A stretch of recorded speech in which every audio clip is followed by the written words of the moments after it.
half hour, the National Assembly wraps up its business for the year today, presenting the customary farewell addresses. SABC parliamentary reporter Bulelani Phillip has more for us from Parliament. A very good evening to Bulelani. Of course, this week we've also seen a domino effect of SABC resignations taking centre stage. Have you been able to gauge some reaction from Parliament?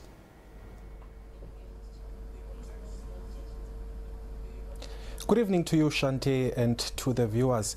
Yes, we've been able to round up several political parties, them also expressing a level of surprise at the turn of events, as well as being worried about, the direction of the SABC, given that they had thought that this permanent board would actually be the first to finish its term and bring, the finances as well as the governance issues under control.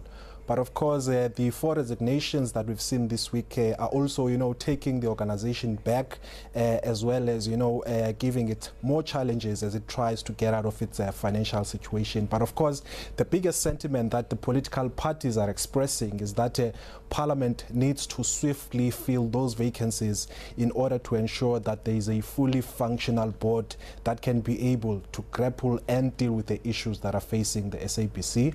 Of course, the four other resignations vacancies rather, that were already in the public domain from last year already.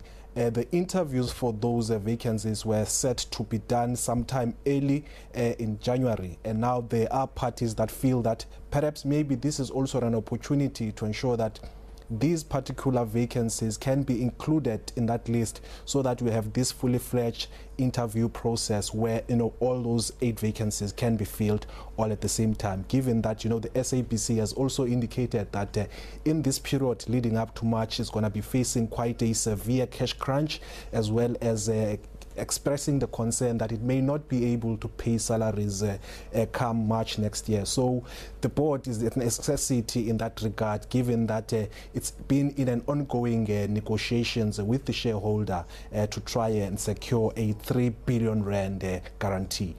Now, moving away from that, let's move on to the land topic. Give us more detail into the land motion on the constitutional amendment. We also know that the ANC was expected to address the National Assembly and give a way forward.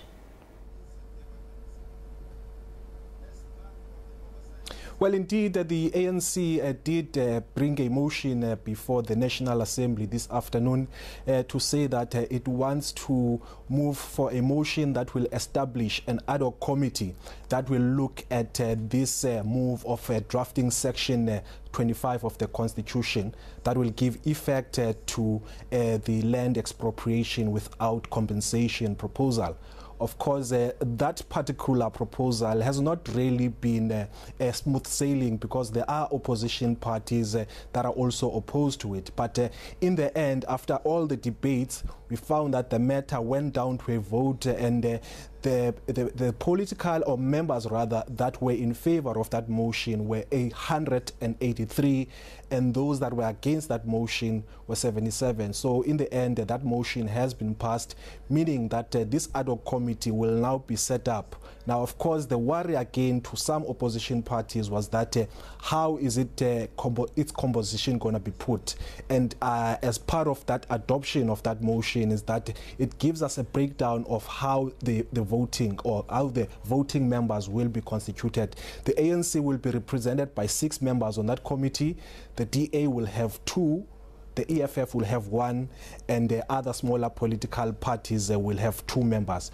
Of course, also in the mix are going to be a delegation of 14 non-voting members who will be part and parcel of that committee. And of course, the smaller parties will be taking a big chunk of that non-voting delegation. So the National Assembly has actually ordered that the ad hoc committee, once it begins its work, it must report back to the National Assembly by the end of March 2019.